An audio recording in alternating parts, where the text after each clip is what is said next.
Money got me like, pussy got me like, money got me like,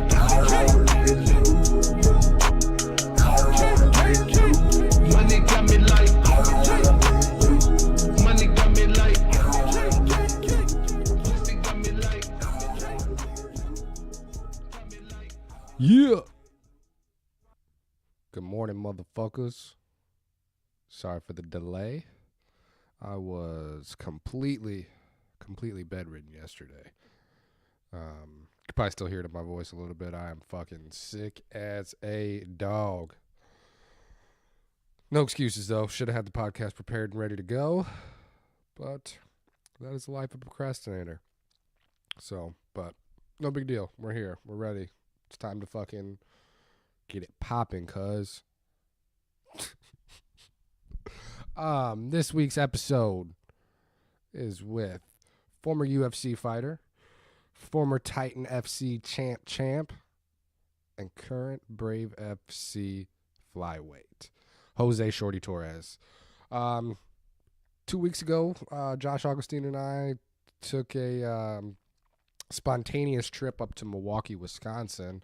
I recorded a podcast with Shay McNamara. That would be episode 10, Diamond in the Rough.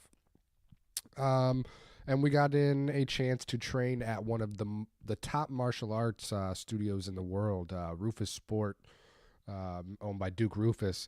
And Shorty was up there training, getting ready for his Brave FC debut, March 22nd. Or, I'm sorry, it's Brave FC, Brave CF 22 on March 15th. Take that back. Sorry about that. But yeah, Shorty, the guy's been all over the world. He trains with TJ Dillashaw.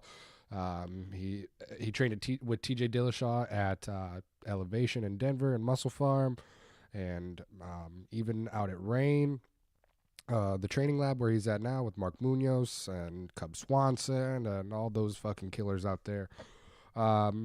Shorty was, it still is one of the top flyweight contenders in the world. Got signed to the UFC right before they started to dissolve the division. We talk about his woes and his struggles dealing with Dana White and the UFC as a company, and just kind of talk about really who he is as a person and how he got to where he's at. Great podcast. Sorry for the background noise. We are literally sitting on the mats at Rufus Sport. 2 classes going on. We actually get kind of run off by the 6 o'clock jiu-jitsu class there at the end. But yeah, man, it was a great time. I was really grateful to have Shorty take some time out and sit down with me. As always, make sure you like, comment, subscribe, tell a friend to tell a friend. Other than that, we're fucking back at it, baby. Episode 11. Why Not Podcast. money got me like, pussy got me like, money got me like,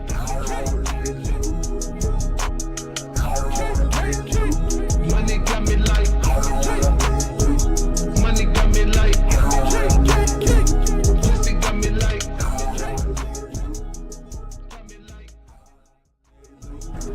Turn it down just a bit. I was about to say, these are super sensitive. Yeah. Dude, I love the sets. Dude, so simple. Can fucking go everywhere, man. But, yeah. Hell yeah. So, Shorty, I appreciate you taking the time out of your fucking busy training schedule to sit down with me here at the mats of Rufus Sport headquarters in Milwaukee, Wisconsin. What's going on, man? What are you doing up here? It's a pleasure. Actually, so, I represent ATT, Combat Doe, and the coach I really wanted to work with for this camp was Dean Thomas. The only problem is Dean Thomas from ATT is currently working with Tyron Woodley here at Rufus Sport, and I really 100% wanted to work with Dean for this fight, and I go, is it okay if Duke allows me to come on up to work with you specifically? He's like, yeah, man, Duke is a great guy. Duke knows my coach, Master Bob Shermer. So it ended up just working out perfectly. I'm from Chicago, so it's 2 hours away. I get to go home every single weekend, which is the best thing possible. Man. If I overpack, I can just go home the same day, come right back. So it really is beneficial. And man, the camp here has been amazing. The environment. Again, I train at ATT, so it's like a high school, really. It's so big. It's like there's so many little cliques and posses and stuff like that. You're either the outcasts or you're part of the Brazilian group and the new guys or this or that. But here, it has a big gym feel when it comes to the bodies, but it's small enough gyms where it has a bigger family. You know, Right. so everyone's one unit. I think that's really, really cool. Yeah, absolutely. And you've kind of been all over the place the last few years. You know, I guess I found you. Maybe it was not your last Titan fight, but your second to last Titan FC fight. And you had been working with TJ Dillashaw. You were out at the training lab, correct? Yep, the training lab, and then before that started Colorado with Dwayne Ludwig with TJ as well. Okay, how long were you out there? So I was helping TJ, or let me rephrase that. So I was getting ready for my last-minute fight against Pedro Nobre before I defended my flyweight title for the first time. And I was only there for about 2 weeks staying with Tim Elliott and having some fun there. Tim's such a good guy, yeah, man. he's an awesome guy when he was getting ready for Demetrius Johnson. And so at the time, I was the interim belt champion. He was the undisputed champ. So we're always messing around, having some fun with that, which was really cool. And then I met TJ, and everyone's like, don't spar with TJ. He goes 100%, this, that. And I'm just like, I kind of like that. You know? And I ended up getting stuck with him because we were around the same size. And at the time, he was getting ready for John Lineker. My style is a little John Lineker-like. So he's like, can you spar with me? I sparred with him. And then after, he's like, I really like you. I like how you emulate my opponent. Do you want to stay here after your fight? I was like, all right, well, I got to go back home, get ready for my fight. If I'm healthy, I'll come on back down. And my fight ended up being canceled, which was really upsetting because I do cut a lot of weight for flyweight. And I think I was only like 4 pounds over. I just finished a workout, and I'm just like, oh, you could have told me this like 3 hours before. Yeah. I was just like, I missed Thanksgiving too, so I was like, you couldn't have told me this like 2-3 days before, which really, really sucked. But did that, and then I was like, well, I'm healthy. I'm perfectly fine. Might as well get ready for a longer training camp for myself, help TJ. Then after that fight, he won. He invited me back out to California to help him for Cody Garbrandt 1, and it's been an adventure, man. But I've noticed anytime TJ's not there, people disperse, like small guys at least. And for small and big guys, it's harder. The middle guys are always there. So for me, TJ just had his newborn. I was like, all right, well, I need to find another place. American Top Team, because I was training at Titan or fighting for Titan, they're like, hey, why don't you come here? You know, work out with some of the guys. And right, because the Titan headquarters is right. Yeah, it's literally close, like right? 20 minutes away, 30 minutes away, and my manager, works with Titan as well. So it just worked out. Lex? Yeah, Lex McMahon. So it worked out perfectly well. It was literally right in that same general vicinity. So I went down there, and American Top Team so far has been my home because they just have endless bodies. Like, doesn't matter if somebody just finished training camp and that group leaves, there's still other groups there for you. And I think it's extremely hard, again, to find big and small guys. And for me, it's been a very, very big struggle, but I can get a fighter specific there with the bodies they have for me. What was it like being in the presence of, not TJ himself, but somebody like TJ, the ultimate winner, the ultimate competitor? Because you hear all these stories about, like you said, oh, don't spar with TJ, he goes 100%. Well, I mean, he's also one of the best of all time, and there's a reason for that. So how did being around somebody like that affect where you're at today? I can tell you this, for when I was getting ready for Pedro Nobre, I sparred with TJ for about a month. And he goes 100%. He hates losing. He hates getting close to losing. Like, I've been punched while wrestling. I've been kneed while boxing. There's a lot of stuff that's happened to me behind the scenes, which I know you've seen videos of him punching the Japanese contender or like other people. Like, that's just how he is. Whatever stories you hear Alpha Male giving, I don't know if they're true or not, of him literally giving this guy a concussion by knee him in the back of the head. Do I believe they're true? 100%. Do I know if they're true? No. It's all speculation for me. But he's just that type of person that he grew up winning. He always had a chip on his shoulder. So he just doesn't know how to handle his loss. I mean, look at it against Cejudo. That's just how he is. He wants to win. And if he loses, he wants no excuses whatsoever. But training with him for a month, you had no choice but to be 100% there. Because if you didn't fight back, he was going to beat the crap out of you. And trust me, I have stories where he's literally destroyed UFC contenders, veterans and newbies coming in and just demolished them. And Dwayne is perfectly fine with it because that's just how TJ is. And you're just like, it's not helping these guys, and it's definitely not helping TJ just beating up on people. Like, you need to get beat up. And so for me, I was able to do that in certain circumstances and also be a very, very good training partner specific for his fighter. and it was a good time. But I noticed it was such a huge benefit because you have a guy who does nothing but move, who doesn't stand still, who's always pushing forward, who always wants to win a round no matter how bad he's losing. So when I fought Pedro Nobre, again, an 18-2 veteran, at the time I was only 3-0, he stood right in front of me. I was like, man, you're much lower, you're not as strong, you're not as diverse, and this seems very, very simple. And I was able to pop him, drop him a couple times, and then finish the fight on top. And I was just like, wow, this is a 100% because of Dwayne and working with TJ specifically. So I went back and I kept on staying in touch with them, and even networking-wise, TJ has helped me out a lot. So I can consider him a very good friend on that part.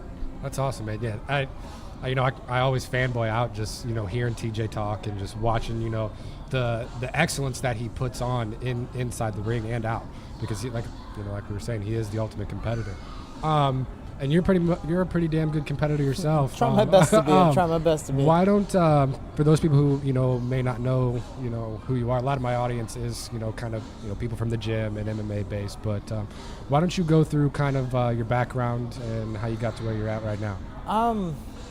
So the reason why I started MMA or martial arts is because I wanted to be a hero. My favorite shows were Power Rangers, Dragon Ball Z, and I didn't have the best upbringing. My family was involved in gangs, drugs, violence, stuff like that. So my way of trying to get out was trying to be a hero. I would just watch fighting shows. I saw the only way to be a good guy was to fight. So I tried to fight for good. And my mom saw the energy in me. My mom, my father, and my brother all wanted to be fighters, just never had the opportunity or the money to go to the gym. So they go, hey, we have enough money to take them to the Park District, have them join karate. And in karate, I went to nationals multiple times because I qualified. I won multiple medals. And they go, hey, you're 16. How about you take it up another level? How about you join wrestling, do this, do that? I joined wrestling when I was 14. When I was 16, I joined Combat Do, where I'm still at today, about 10 years now. And that gym's been able to take me around the world. It's been Prague, it's been Brazil, it's been Bahrain, it's been everywhere when it comes to just fighting and competing. I've won Pan American medals in kickboxing, I've won national titles in Muay Thai, I've been able to be a wrestling All-American in college. Where'd you go to college? So I went to two schools. I went to Triton Junior College for 2 years, was All-American there, and then I went to NCAA Division II McKendree University, which is not far. Yep. As much as I'm happy I graduated, I hated that school. Absolutely. I really did dislike that school, and there's a lot of things behind the scenes with that. But, actually, coincidentally, all simulated around wrestling. But, it's an adventure, and that's the thing. It's like those things mold you, whether good or bad or whatever the case may be. And I ended up where I'm at today, literally from just listening to my head coach, Master Bob, telling me, just do this, just do this, just do this. Because by the time MMA started getting popular, he was already 45, 50 years old. So, he was the first American in the cage, but he couldn't be the solidifying American in the cage, which, sucks. He was 40 years old when he beat up Carlson Gracie Jr., and Carlson Gracie Jr. was 28 years old. And that was Gracie's last fight, which is huge because back in the day, Gracie's were the big thing. But man, it's learning from, I guess, in a sense, his mistakes and what he's really learned from the sport of coaching all these fighters, amateur fighters coming up. I was 25-1 as amateur, 2-time world champ, multiple-time Pan American gold medalist, multiple-time Muay Thai national champ, again, wrestling All-American, all these wins. Then I turned pro, and in 3 fights, I became the Titan FC flyweight champ, defended it at 4-0, won the second belt at Bantamweight at 5-0, defended it at 6-0. You were champ before it was the cool thing to do. Yeah, and that was the thing. Like, Conor McGregor was the big thing, and everyone's like, oh, we're going to compare you to Conor. I was like, I don't want to be compared to Conor because I defended my belts. I defended both of them and one of them twice. So at 5-0, because I was trying to campaign for the UFC at the time, I go, I'm 5-0, and Conor McGregor, I'm 5-0, a double weight class champ. So let's compare me to Conor McGregor. At the same time he became a double weight class champ, he was 14-2. I did it 3 times as fast, and I defended a belt in the process. So it's like, I'm moving fast. I'm doing stuff that's never been heard of in the sport, and I eventually that's why I got into UFC. It was definitely prolonged because I was a flyweight fighter. They weren't interested in flyweights, and I did definitely get the short end of the stick. No pun intended with my nickname Shorty, but the short end of the stick because they just weren't looking for flyweights, and I got forced upon in there, and it was just a bad thing.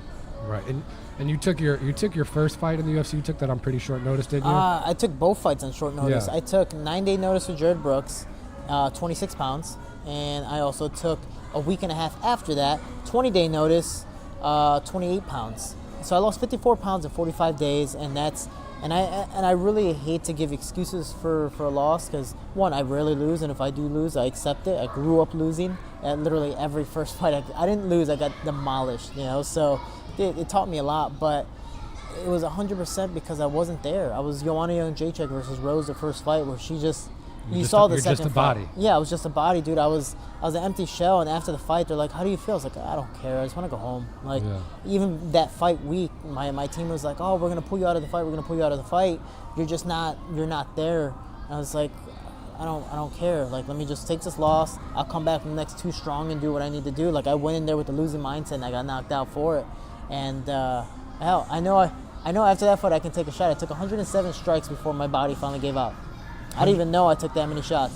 In 2 rounds? And no, in 3 minutes and 30 seconds. 3 minutes and 30 seconds. Which is ridiculous. Yeah. So at least I know Jazzercise Works, one of my sponsors, and I can take a shot. Shout out to Jazzercise. But man, it's an adventure. It's a learning experience. And right now I fight again March 15th and for a whole new promotion, and I'm excited for it because my opponent's 11-0. He's coming ready to scrap and bang, and he's I believe a jiu-jitsu world champion. So that's his game, is kind of like Hanayaya against Ricky Simone. He wants to take him down. He wants to go down. Even if he gets dropped, he wants to finish you on the ground. That's what he's trying to implement. And I'm excited for it because it's very, very different for me. But we'll see what happens. Yeah, and you're with Brave now, correct? Yes, sir. So how did that come about? There's all these other promotions, and you're going to the other side of the world. So, inevitably I felt like I would have gone to the other side of the world because the big two are Bellator and UFC.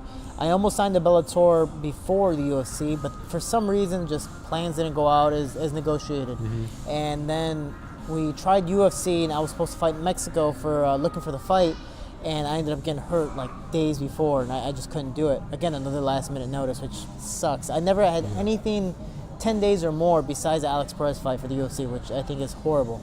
But I ended up getting released by the UFC and started looking immediately the day of. I publicized it. It got blasted out there. And that was huge. Yeah. When you posting that video and really just giving an insight not only to how you feel, but what they told you as well. That had to have been one of the most viewed videos for sure of that week in the entire MMA community. Yeah. Well, it's crazy because.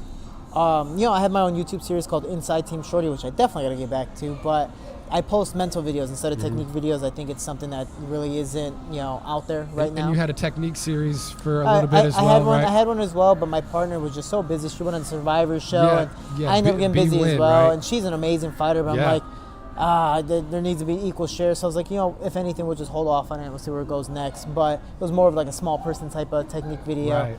But gotta keep us little guys in check. Yeah, you have to, man. Yeah. But I ended up posting a video about DJ being traded, and I go, no one's looking at the bigger picture here. Yeah, Ben Askren's coming in, DJ's going away. That's what everyone's talking about. But didn't anyone pay attention that DJ's the best champion in UFC's history? Not just a great champion, but the best champion record-wise, and out of the ring. Yeah.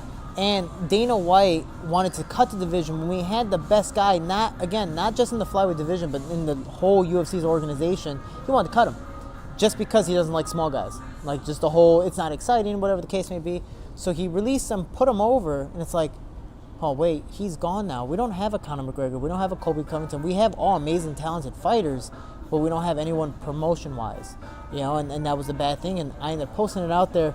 MMA Junkie, Flow Combat, BJPenn.com, MMAfighting.com, even Ariel Helwani posted a video. You were on Ariel right afterwards. And I was like, oh, hey, my video's getting views. The next week, I received a call saying, like, hey, we are planning to release the flyweight division. You're released. And I was like, huh. All right. I'm assuming I got put on the checklist or the chopping block, if you want to say, first because of the video, and I fast-tracked them, and that's not the publicity the UFC wants, and I'm not a person to shy away from my opinion or my thoughts, and mainly with my upbringing. So I was like, I put it out there, they didn't like it, I was released, and I immediately that day started releasing out or putting information about other promotions, seeing what happens. I got hit up by One, Rising, KSW, Pancrase, Brave, and a few more, and Brave just ended up giving the best deal. Plus, I've known the people at Brave for 3 years. They helped start my pro career. KHK MMA, Sheikh Khalid bin Hamad Al Khalifa, which is the prince of the country, Bahrain, and he He had his own team at Worlds. After his team sadly just didn't do well that year, I won my second World Championship. He goes, I'm building my own team. I want you to be on it. It's like, yeah, I would love to be on it. I think that's awesome. He literally paid us, or he sponsored us pretty much monthly to train, do what we do every day. So right after college, I didn't have to work. If it weren't for him, I wouldn't have been a double weight class champ because he funded me to keep on training and to keep on doing what I needed to do, so I didn't have to focus on other things. I could focus 100% on training. That ended about a year after my pro debut. I was still representing him, still just being nice, but like, hey man, I really appreciate your support. I don't consider you as a boss or a prince. I consider you a friend. Like, yes, Right. you're royalty, and I appreciate that, but I appreciate more what you've been able to do to me. Right, because now you're family.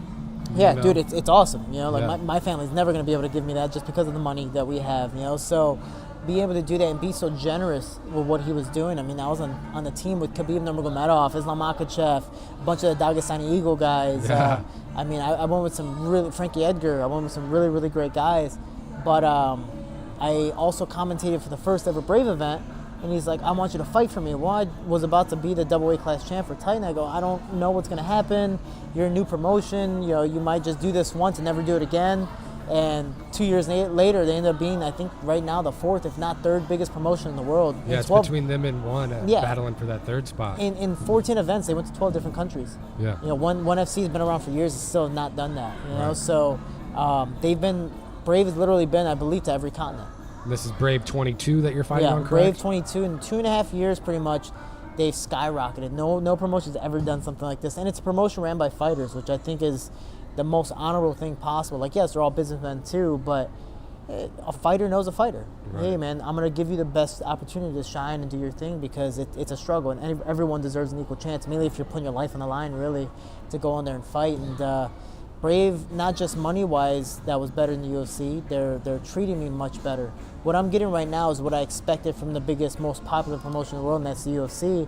But there's a reason why you have Dustin Poirier and Ally Quinta yesterday posted on there, release me. Right. And they're literally the number one and number two guy in that division. You know, And they're fighting for a spot.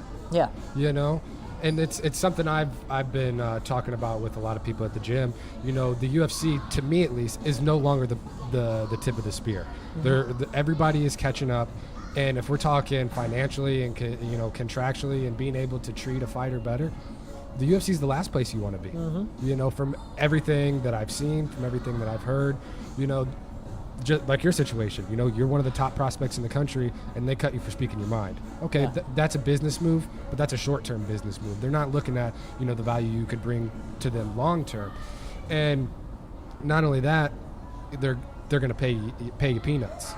Yeah, it's crazy. So I'm getting paid more than what I did in the UFC by Brave, and you have fighters like, for example, Dustin Ortiz was in the UFC for years. They released him after he lost to the number 2 guy, Joseph Benavidez. Yeah. So it's like, that's what you're doing. You're literally just cutting people once you lose, just because you didn't know what you wanted to do with the flyweight division. You're just gonna, oh hey, we released this guy. He publicized it. All right, cool. Now we have to just start cutting people. But Cejudo won. You know, everyone thought they were going to save the division. It's like, no. Gotcha. 80% of the division's gone. They just brought fans to watch the fight because they wanted to see if it was going to be saved or not. But people are still being released. No one's been signed. I believe one person was signed, Jordan Espinoza, to fight Eric Shelton, but that's a last-minute fight. Right. You know, so it's like that's the only reason they're doing it for. It's the biggest promotion in the world, so where it's so big, people don't call it MMA. They call it, do you do UFC? Yeah. I used to do UFC. I think it's awesome. If you go on Bovada.com to place an online bet and you search through all the sports, it says UFC/MMA. Yeah. There is no nothing. Yeah. Now you can bet on Bellator, you can bet on all these other promotions, but it says UFC. You know. And that's the thing, is there's so many promotions in the world, and I want to be one of those front runners that really showcase that. You know, when I was in Bahrain, it was a world tournament, so all the other promotions were there trying to look for different talents, and they all contacted me, and it was really an amazing time. But it's like, we'll give you this, we'll give you that. Well, there's these benefits, and it's like, that's awesome, because UFC wasn't trying to give me that. Like, Yeah. the thing I learned from the UFC was, the only benefit I got was I get to say I'm a UFC vet. It's good to put on the record because the average fan doesn't know Bellator, the average fan doesn't know these other promotions, they know UFC. But that's really the only thing. I got demoralized from my last 2 fights. Again, I shouldn't be getting dropped by a wrestler, mainly because I'm an All-American wrestler as well, and I believe I'm a better stand-up fighter. And I shouldn't be getting knocked out or taking at least 107 shots doing nothing because of a weight cut. I got treated like a soldier, where, hey, you do all these services for us, but once you're done, all right, cool, have a great day. Here's Yeah, maybe get a the little fuck money, out. and that's it. Leave us alone. It's like, dude, we're technically almost like soldiers. We put our lives on the line. Like, I took 107 shots. You never know. Maybe next year I could be brain dead. Yeah. So, what's that brain condition that football players get? Like, CTE. yeah, I could have that. You Where never know. You look at a guy like, Joseph Valtellini, who that fight with Simon Marcus that he won, he had such a bad concussion that he couldn't even look at the light of his cell phone when it was charging. Yeah. He couldn't leave his room for, weeks at a time because of a fight that he won. Yeah. Every single time, especially when you go in there with 4-ounce gloves, you are putting your life on your line. Yeah. Just like you said, you are a soldier for that company and soldiers at least have a contract. Your contract, they can terminate at any fucking time, no matter what. And that's the crazy thing. That's why they're waiting for people to lose. That's the loophole. So you can be. I was signed for a 4-fight contract. I won my first one, lost my second one. That's the loophole. They can cut you if they want. They go, hey, you weren't entertaining. You didn't give us what we want. You're out. My thing is, again, they're not ran by fighters. They're ran by businessmen, which I get. Hey, it's a business, but they didn't look at the bigger side from what I saw, and that's, again, it's not my thing. They're what was the last buyout? $4.6 billion company. Mm-hmm. Like, hey, there's a reason why they're so successful, but there's also a reason right now that they're going down so fast. And I put this in the Ariel Helwani show, which I know he didn't commentate too much on it, but when they sold to IMG or WME, whatever you want to call them, they bought it for $4.6 billion or around that, give or take. They're trying to make their money back. So how are they going to make their money back? They have to put on big shows. Hey, we're going to sign CM Punk. Hey, we're going to bring Brock Lesnar back. Hey, we're going to have Ronda Rousey fight Amanda Nunes. We're going to do all these crazy things that probably shouldn't be happening. We're going to have Conor McGregor come back after 2 years of hiatus from going to boxing and coming back to fight Khabib automatically when he doesn't deserve to fight Khabib. We're just going to make money fights because that's what we need right now, is the money to come back to our investment and see where it goes from there. And I think that's why they're cutting the flyweight division. They go, they're not selling us any tickets. They're not a main event, so why have them? Let me ask you this. Obviously, the UFC and MMA now more than ever is the most mainstream it's ever been, right? Mm-hmm. Now the UFC is on ESPN, okay? And my thing is, the general public, yes, they know what MMA is, but they don't know it like they know boxing, right? And you see, your entire life growing up, you see boxers, best boxers in the world are always, 40-1, 40-2, 40-3, okay? And that's because they're padding stats, right? Mm-hmm. And, MMA, for all the way up to the last few years, it's always been the best, always fights the best. Diehards like you and I, we see, Nate Diaz. Okay, he's 9-11, but Nate Diaz is a bad motherfucker, and you're going to tune in every single time he fights. You see a mainstream fan who's only known boxing. This guy's 19-11. Why is he fighting this? I'm not going to watch this, right? Do you think we're going to start to see the image of, like you said, a superhero being sold more than ever to the general public in MMA? Anything you can see, you have to really break it down because everyone has a different market. You look at the Stylebender.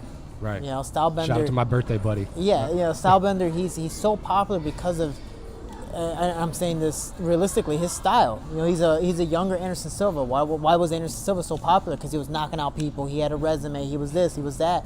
That's the same thing with Stylebender. He might not be a huge talker like Conor McGregor or Colby Covington, but those are other two guys that you have to get behind when it comes to marketing because they do their thing. Whether they do it in the cage or not, they can hype up a fight. CM Punk never had a fight, but he was so popular from wrestling that people just wanted to see him go in there. And they literally brought, in a sense, bums to fight him. Who was the first guy CM Punk fought? Mike Brown and then Mickey Gall. Yeah. I'm sorry. Mickey Gall. Mickey Gall fought. And I'm not at all trying to discourage Mickey Gall because he is a great fighter. Yeah, he's legit. He's really stood out. But it's one of those things that they really try to bring in guys that CM Punk could possibly beat, and he just got demolished. You look at Derek Lewis. Derek Lewis literally said after he had that last 5-second knockout that I don't want to fight for the title. I am too out of shape for this. Then he goes, oh man, my balls are hot. Gets 600,000 followers that night. In a day. And then, in a day, which is ridiculous goals. And the UFC goes, now, you know what? You're going to fight in 3 weeks. And makes him fight DC. He didn't have a choice. They made him fight DC because he had 600,000 followers. They're like, you know what? Here's a good payday, but we know we're gonna make so much more in return because of it. So it's the different style of markets. Yeah, Rachel Ostovich. I think she's an amazing person. She's gone through her own sense of struggle, but she's a freaking gorgeous woman, and that's why she sells. I think she's 4 and 5, but she's still on the main card of a lot of things. And it's like, again, I'm not trying to discourage her because I know she works hard and she does her thing, but for a person with that record, there shouldn't be. You look at Artem Lobov. Artem Lobov was, 13 and 15 by the time he finally got released? Or Alex Caceres this weekend against Chrome Gracie, Yeah, you know? It's just because they're exciting fighters. You know, but do they deserve to be in the biggest promotion in the world? Technically, no. If we're going to call it that, technically, no. Unless they're going to be the can fighting the people that they're really trying to bring up. But it's and that I still don't believe is remarkable. Again, you look at me fighting for Brave right now. I would think if you're using a UFC platform type of aspect to be a big promotion, you would think to bring me in, pay me as much money as you are, and how much you're promoting me, that you're going to give me a tune-up fight, mainly coming off of a loss. But no, literally, they're giving me a guy 11-0, and before that, before he said yes, we were looking at other people, all of them were 11-0, or if not 11-1, 11-2, and I was like, man, they're just trying to start me out here hard, and I don't mind it at all because I have a full training camp. I'm ready for whatever, but it's like, damn, this is a whole different moniker of promoting. They want exciting fights, and they know if there's exciting fights, fans will eventually, glide towards that compared to, oh, it's just a big name, that's it. And it's out of nowhere, no one wants to see a massacre. Why do you think eventually people won't even watch Tyson's fights? They would just watch highlights. Yeah. They're like, there'll be a commercial of a highlight or something. Oh, it'll come on ESPN eventually because it's going to be 15 seconds and I'm not going to spend $60, $80 now on pay-per-view for maybe 15 seconds. Francis Ngannou versus Cain Velasquez. No one wants to see that. Yeah. They want to see a longer fight. They want to see Robbie Lawler and Roy McDonald. You know, so it's crazy, but it's matchmaking and it's how you decide to promote someone. Well, I know you don't got too much time here. We're right at about 30 minutes. So. Yeah, you can keep on going. Just keep on asking away. Cool. Hell yeah, I appreciate that. No man. problem. So, all right. So now you're at Brave, and where do you think you see the rest of the organizations going over the next few years?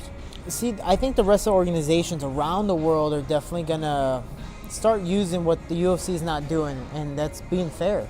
They're the UFC is literally picking their handful of guys and going, we want this, this, and this, but what happens? Cody Garbrandt loses. What happens when Vicente Calvel fails a drug test again? What happens when these specific people keep on losing? Well, there go your pretty boys. There go your beautiful women to really promote. There go your hard workers that maybe kind of deserve it, but not as much as these guys behind the scenes. I mean, you see some guys that go 5-0 in the UFC, but people still don't know them.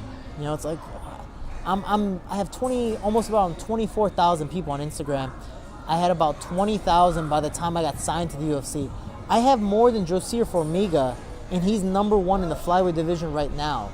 And why? That shouldn't be happening. Market your guys properly, evenly, instead of just going, this guy's the one we want to market. He's good looking, she's good looking, or there's a specific style where they trash talk more Colby Covington. Yeah. It's just like, that's not fair. Brave, ONE FC, all these other promotions, especially Brave, which is, I really do admire this because I talked to some of these, the first guys in the card compared to like the last guys in the card that really get treated the best. The first guys in the card are like, no, they give me everything I need. They talk to me, they make sure I have everyone important's number. I don't have to go through a manager to really like figure things out.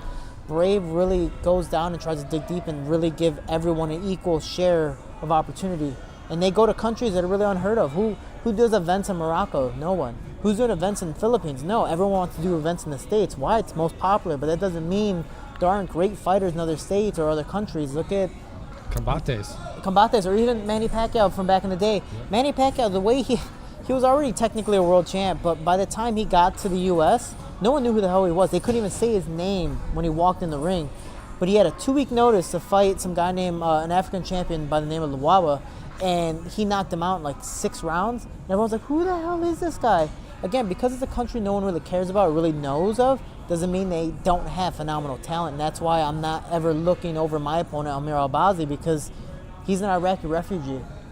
So he's a fighter. Yeah, he's a fighter. He's come up with a way worse upbringing than I have. And he's moved to London, making a bunch of sacrifices to train, and now he's fighting me. So I know I'm facing a very, very hungry underdog. Yeah, he's fought more outside of the ring than anything that anybody can bring at him in that cage, you know. And that's extremely respectable. Yeah. You know, again, I'm not a smack talker, nor will I ever talk smack. Do I believe I'm going to beat these people? Yes. But I'd rather speak the truth than talk smack to promote a fight because that's how I feel. Right. You know, there's no reason to belittle someone because, again, I always say we're all after the same goal. It just so happens we're on each other's way. You know, like, I can beat you up, but what's it really matter? Only if it's in the cage. Like, if it's in the cage, hey, that's awesome. Like, we're getting our job done. It's a job. There's nothing personal. But if it's in, for example, practice, I was supposed to fight Eli Garcia. I was supposed to fight Sergio Pettis. I was even possibly supposed to fight Rafian Stotts, who comes here. But we're all training together, helping each other out. Right. You know, it's a team type of thing. Have you ever had a legitimate beef with somebody in a training camp or in the gym? You don't have to speak any names, but if you don't want to. No, I've never had that problem where, like, I've avoided someone or even had beef with someone. I've had days where I'm like, this is going to be a hard go because I know, like, for example, with TJ, I just know he hates losing. I know I have my training partner since I was with 16 years old, Chepin Mariscal, who actually just won an LFA like three weeks ago, if not a month ago. He was the main event. And him and I, we've grown up 16 together and just going at it back and forth. We're just very, very competitive, but there's no bad beef. You know, I've never had that. I've grown up losing. So when it comes to losing in practice, I'm not saying I don't mind it. It's just the fact of I accept it. I go, hey, you were the better man today. It's okay. It doesn't mean I can't be the better man tomorrow. Doesn't mean I can't be the better man in practice overall eventually. So it's a learning process. Yeah, and that's one thing I've noticed about you from following you on social media the last few years. And obviously, you know, you've stopped into St. Charles quite a few times. There's pictures of you hanging in our gym. Mike Rogers, man, he took care of me. I went to school in St. Louis pretty much, and I needed a gym. My coach knew Vaghi, he knew, Mike Rogers, and he's like, can you take care of my guy? And both of them said yes, and I would come in Saturday and Sundays every single weekend to St. Charles. While you were still wrestling? For about 3 years, and I got to work with the likes of Josh Sampo, Alp Oskalik, and just so many more guys. Julius, the Techno Viking who just won the LFA belt, which is shout hilarious. out to Julius, man. And it's I mean, I've learned so much there, mainly Muay Thai from Quentin there, and I'm just, the guys there have been so respectful and really helping me out. It's been a good time. But if it weren't for those two, Alp and Josh, I wouldn't have had the UFC type of training before going somewhere else. Yeah. They really helped me out because that's when they both entered the UFC out of last-minute fights. Right. Yeah. Sampo took a last-second fight, and it's so terrible, man. You talk about cutting weight the last few days. He took a fight, I think, on like 7 days' notice for his first UFC fight. Missed weight, got submission of the night and fight of the night against Ryan Benoit. Yep, and couldn't collect the bonus. That was the best case scenario for Ryan Benoit. I know there was things happening behind the scenes for him in that camp, and Ryan Benoit ended up losing. I think he got choked out in the third round. It ended up being fight of the night. So for people who don't know, because Sampo couldn't take the $50,000, that $50,000 plus 20% of Sampo's paycheck because he missed weight went straight to Ryan Benoit. So let's say Benoit made 10-10 for the fight, hypothetically. Yeah, if he's lucky. So he only made $10,000 because he lost. Then he gets Josh's 20%. So let's say Josh made 10% as well, or excuse me, 10,000 as well. So he makes 12,000. But then out of nowhere, he gets fight of the night himself, so he makes an extra 50,000. So what is that? 62,000 plus another 50,000 because Josh can't take his. So he made over $100,000 that night. Probably more than he made in his next 5 UFC fights. Yeah, together. Like it's literally the best case scenario. That's so crazy. Hey, I lost. I got in a war, but I'm walking home with a check. Crazy thing is, shout out for that one is Josh Sampo. After that fight, he was now this UFC guy, UFC win. And I didn't know how much UFC fighters made that moment. I thought he was already making thousands and thousands and thousands of dollars. But you think about it, 20% goes here, 10% goes there, all this stuff. After that fight, I needed to go to nationals to compete. Josh gave me $500 to sponsor me for that fight.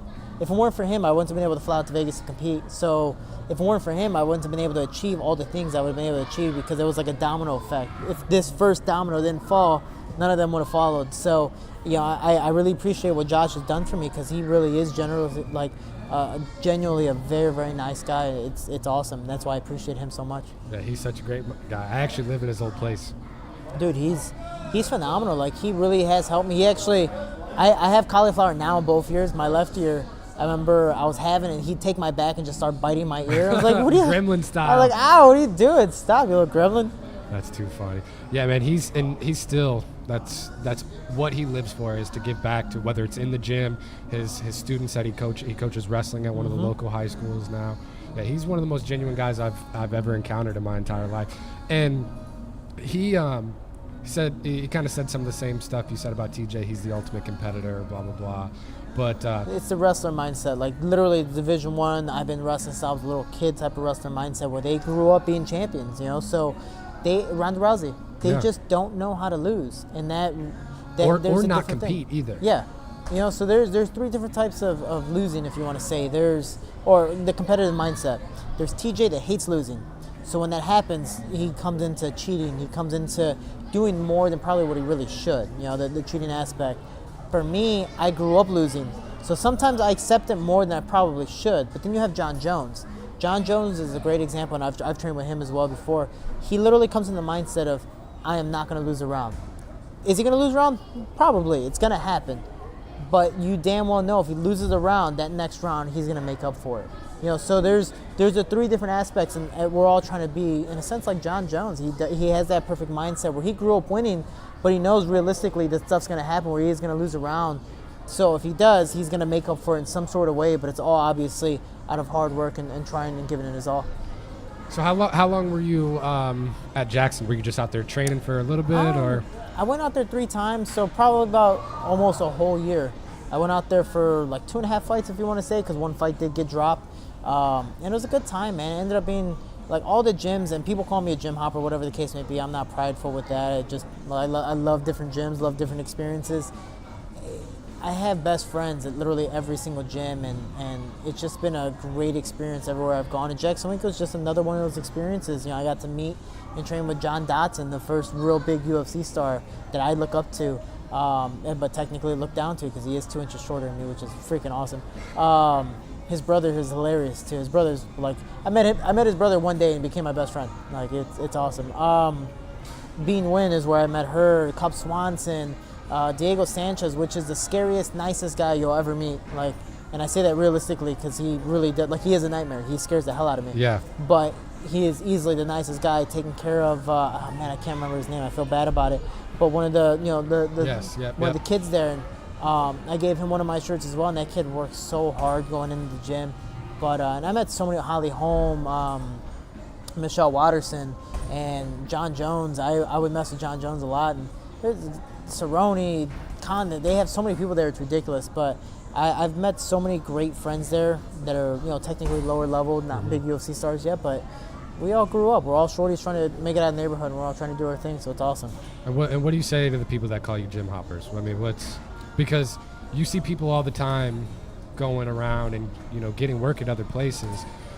I mean, do you have the same people in your corner every time? I have the same people in my corner every single time. Because I have my home gym, I stay loyal. My coach is Master Bob Shermer, will, and, you know, forever, from what I know, always be.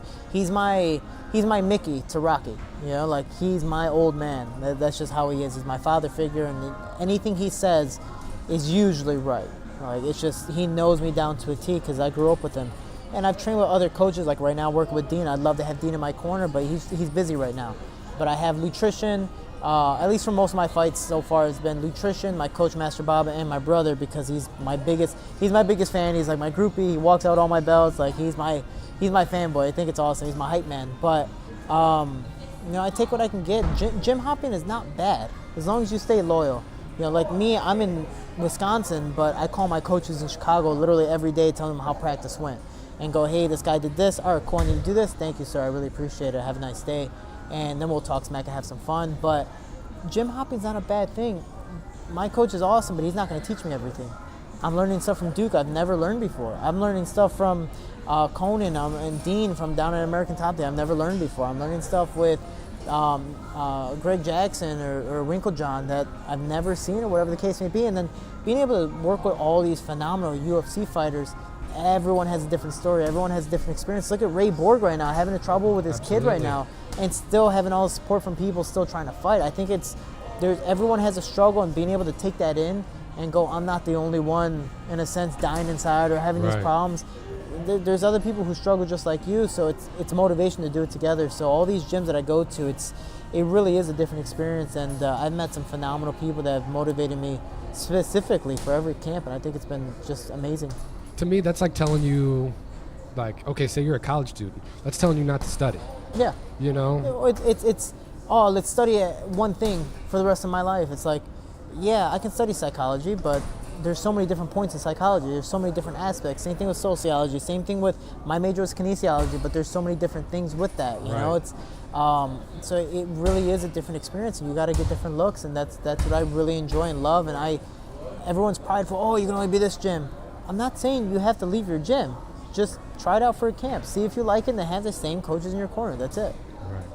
Man, you said something about Conan Silveria, right? Yeah, Conan is awesome. I think I'm technically on his bad person list, but he took me in an American Top Team. He took me under his wing, and he's done some amazing things. And he brought me into all the Brazilian posse because those guys are phenomenal. Got me working with Hani Yaya, Jusuf Formiga, Henan Brown, and so many Pedro Munhoz, phenomenal guys. So my jiu-jitsu got a lot better, mainly defense because they're just much better than I am. Attack. But and he's the head coach, and seeing what he did with Amanda Nunes and all these other guys, it's amazing. Yeah, I actually, Josh Augustine, who's here, with me, we were invited out to the PFL Championship on New Year's Eve. And I actually met Conan just for a brief second in the lobby of one of the hotels. And I mean, that night, that weekend for him, coached Amanda to the champ, and then he had 3 guys fighting in the PFL Championship. Yeah. Talk about being, not somebody telling you not to learn from somebody who obviously has that much world-class information to give. To me, is almost counterproductive to who you are growing to be as a fighter. Yeah, I'm telling you, Conan, he's the head coach of one of the biggest gyms in the world, and their marketing aspect is freaking amazing. But again, you have fighters like Ioana, Kyoji Horiguchi, which is super, super fast. I got to spar with him. It's amazing. And so many more. They have so many bodies, and there's a reason why that's one of the biggest gyms in the world, because they have some amazing coaches right now. One of my favorite being Dean Thomas. I've been able to work with him, and he breaks everything down to a science, and they have so many high-level people there to help you that it can work for almost any style fighter. So I think that's the biggest benefit. Is Dean always trying to crack his jokes on you? Dean is always... I know he's doing his stand-up stuff now, and I hear him on Unfiltered. And man, dude, Dean is so funny because he is an introvert. He is very, very quiet. But then out of nowhere, he says some joke or some stereotypical or racist joke, and it's just hilarious because of his personality, because you don't hear anything from him. He just stays by himself, and then I don't know, you hear this comeback, and you're like, whoa, where'd this come from? And it's hilarious, He really is a funny guy, and I get to talk smack to him, which is awesome, but he is such a humble, really a generous human being. I think it's an amazing time to work with him and seeing what he's been able to do with Jillian Robinson, Kayla Haracho, Jessica Aguilar, and so many other females down at American Top Team, and other high-level male athletes as well. And Kayla, she's fighting EFC right now? Yeah, she's fighting EFC right now. I don't know if technically the news is out, but EFC, I believe the contest is technically finished. But Gotcha. With that training, it technically got her the opportunity because she's working under Dean Thomas. Same thing with Jillian Robertson. She was telling me that she wouldn't have been an Ultimate Fighter if it weren't for her red hair and knowing Dean Thomas. Right. So it really is. It's a marketing aspect. They go, oh, it's one of Dean's students. Let's bring him in there. Yeah. So it's a process. That's how many people respect Thomas. Yeah, I mean he's a true OG in the game. Yeah. Not too many people have been one as involved and two as influential on the sport as Dean has over the last I guess MMA is really 30 years old. UFC is 25, and so, but yeah, man, that's awesome. Well, I think we're probably about to get pushed off here. Yeah, the jiu-jitsu guys are coming in. Yeah, we got jiu-jitsu You guys hear going the on. slapping on the floor, break falling. It's all right. Oh, this is a pretty good sized class. Oh yeah, Shorty, man, you're the fucking best. Appreciate you sitting down with me, brother. Got anything you want to plug? Obviously, your fight coming up March 22nd, correct? No, actually, so March 15th in the Philippines. I don't know where it'll be broadcasted yet. I know they have their own deal with the Philippines, but I don't know about. It's more than likely an online stream, kind of like UFC Fight Pass, but for Brave. Once I know, everyone follow my social media at Jose Shorty Torres on Instagram, Twitter, Shorty Torres 125, Jose Shorty Torres MMA on Facebook. And if people want to support, fun fact is I started my own foundation, my nonprofit organization called the Team Shorty Foundation, and pretty much trying to show that, hey man, if I can make it out of neighborhood because of martial arts, why can't you? It might not say that you're going to be a fighter, but it gives you a lot of sense of responsibility to do more things. I got my college education because of martial arts. I wouldn't have done that if I was just on the streets. I was getting involved in gangs and violence. But to prove my point is TeamShorty.com, 50% of all the proceeds go to the kids in my gym and young adults, whether it be sponsorships or just different opportunities to stay in the gym and stay off the streets and see where it goes from there. And everything ships worldwide. I appreciate all the love and support. Again, TeamShorty.com. And the other 50% goes to pretty much making more gear so it can keep on helping other kids. I technically lose a lot of money out of it because I get my own money back. But it's all for a great cause, and as long as I have enough money to live and stay comfortable, I'm cool with that. Awesome. Shorty, appreciate you, man. Signing off.